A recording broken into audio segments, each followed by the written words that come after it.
30,000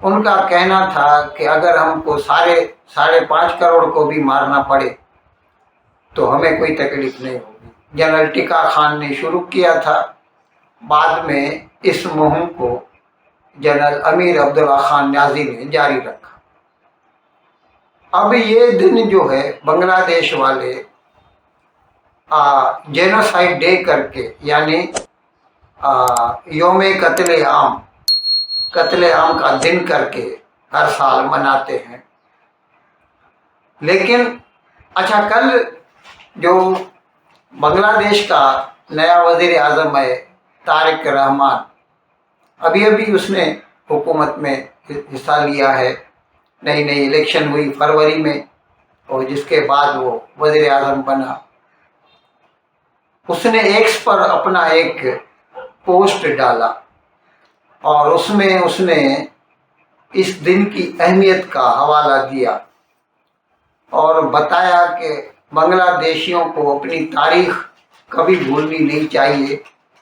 ہمیں یہ یاد رکھنا ہے کہ ہمارے ساتھ 1971 میں کیا ہوا تھا، اور ہمیں اس نے 3 پوائنٹس پر زور دیا۔ اس کے یہ 3 پوائنٹ ہیں: ایکوالٹی، ہیومن ڈگنیٹی اور سوشل جسٹس۔ اب یہاں پر میں جو بیچ میں تقریباً 2.25 سال کے لیے محمد یونس کی سرکار تھی بنگلہ دیش میں، امریکہ والوں نے زبردستی بٹھا دی تھی۔ خیر، اس میں بنگلہ دیش کی فوج کا ہاتھ تھا۔ منتخب سرکار جو تھی حسینہ واجد کی، اس کو ہٹایا گیا اور محمد یونس کو بٹھایا گیا۔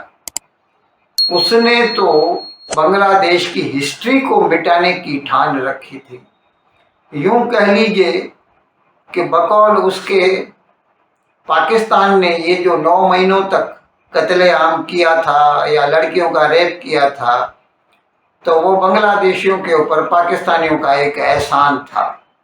یہ اس وقت کی ضرورت تھی، اور وہ اس کے لیے پشیمان تھا کہ کیوں بنگلہ دیش کی سرکار ان سے دور دور رہتی ہے۔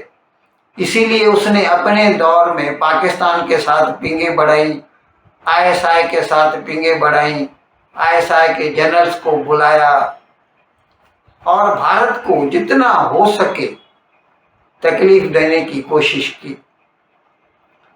اس کے لیے اس نے ہر بار جب بھی اس کا منہ کھلتا، بھارت کے نارتھ ایسٹ کی جو اسٹیٹس ہیں، 7 سسٹرز کہا جاتا ہے، ان کا ذکر کرتا۔ بھارت کا جو سلیگوری کاریڈور ہے، چکن نیک جسے کہا جاتا ہے، اس کی بات کرتا۔ ہمیشہ کہتا کہ بنگلہ دیش جو ہے وہ خلیج بنگال کا گارڈ ہے، یعنی رکھوالا ہے، اور ہم جب بھی چاہیں نارتھ ایسٹرن اسٹیٹس کو بھارت سے الگ کر سکتے ہیں۔ اس طرح کے اشتعال انگیز بیان دیتا تھا، اور اس کے اعمال کی وجہ سے اس کے دور میں بنگلہ دیش کی جو اکانومی تھی وہ تباہ و برباد ہو گئی، سکہ اس کا کمزور پڑ گیا۔ اور خیر، اب تو تھوڑا وقت لگے گا طارق رحمان کو یہ سبھی اس کے جو برے کام ہیں ان کا اثر مٹانے میں، لیکن اس نے کوشش شروع کر دی ہے اور اس کا بھارت اسے جواب بھی دے رہا ہے۔ میں نے آپ کو بتایا تھا کچھ دن قبل کہ ابھی کیونکہ ایران اور امریکہ کی جنگ کی وجہ سے وہ جو آبنائے ہرمز بند ہو گئی ہے، اور جس کی وجہ سے تیل اور گیس کے ملنے میں تکلیف پیش آ رہی ہے، باوجود اس تکلیف کے بھارت نے اپنے کوٹا میں سے 5000 ٹن ڈیزل بنگلہ دیش کو بھیجا۔ یہ میں نے بتایا تھا آپ کو کہ ایک پائپ لائن بنائی تھی بھارت نے شیخ حسینہ کے زمانے میں، نمالی گڑھ جو ہے وہاں پہ آئل ریفائنری ہے سلیگوری میں، وہاں سے وہ تیل جاتا ہے اور پربت پور اس کا اسٹور ہے، آئل اسٹوریج ہے بنگلہ دیش میں، وہاں تک وہ پائپ لائن جاتی ہے۔ خیر، میں آپ کو بتا رہا تھا کہ بھارت جب کبھی بنگلہ دیش کی طرف سے کسی بھی قسم کی کوئی بھی مانگ کی گئے تو بھارت نے اس کا ہمیشہ خیر سگالی سے جواب دیا ہے. اور ابھی لگتا ہے کہ یہ جو سرکار ہے بنگلہ دیش کی طارق رحمان کی، بھلے ہی پہلے دور میں یہ جماعت اسلامی والوں کے اتحادی ہوا کرتے تھے. اس کی جب ماں تھی، 2 مرتبہ اس کی ماں پرائم منسٹر رہ چکی ہے بنگلہ دیش کی، اور اس وقت وہ جماعت اسلامی والے، وہ جو کٹر پنتھی ہیں، ان کی اتحادی تھی. لیکن لگتا ہے کہ اس کو طارق رحمان کو اپنی تاریخ کا اچھی طرح علم ہے، اور اس لیے وہ ان باتوں کو نہ خود بھلانا چاہتا ہے اور نہ اپنی عوام کو چاہتا ہے کہ وہ بھولیں.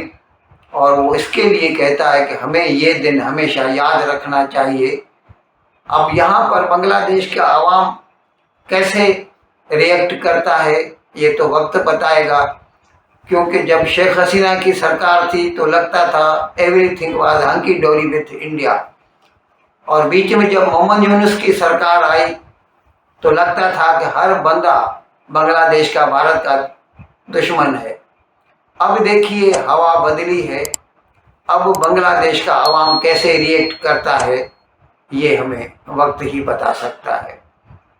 اور ہم بھارت کا نام لیتے ہیں کہ جی بھارت نے ایسا کر دیا ویسا کر دیا، لیکن ہم اس وقت یہ ڈیٹیلز بتانا بھول جاتے ہیں کہ ہم نے کیا کیا تھا، ہم نے کس طرح سے ان لوگوں کو تنگ کیا تھا، ہم نے کس طرح سے ان لوگوں کو پریشان کیا تھا، اور کیا کچھ اس زمانے میں ہوا تھا. یہ شاید ہم اپنی نہ تو ہسٹری کی بکس میں پڑھاتے ہیں، نہ ہی ہماری جو سو کالڈ پاکستان اسٹڈیز ہے جس میں سوائے جھوٹ کے کچھ نہیں ہے، تو نہ ہی ہم پاکستان اسٹڈیز کی بکس میں یہ ڈیٹیلز بتانے کی ہمت جٹا پاتے ہیں.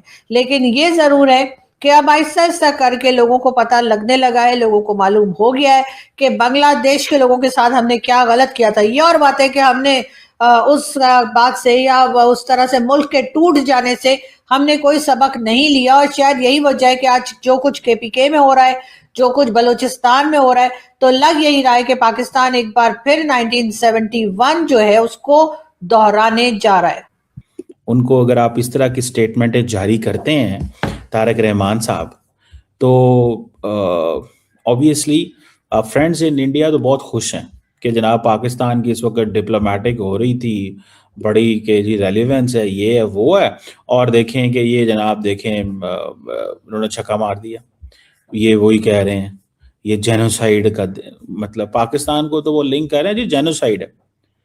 ٹھیک ہے جی، وہ کہہ رہے ہیں جی پاکستان نے کمٹ کیا جینوسائیڈ. ٹھیک ہے، اور اب اس کی پھر باقی باتیں ہو سکتی ہیں کہ کیا وہ کہہ رہے ہیں.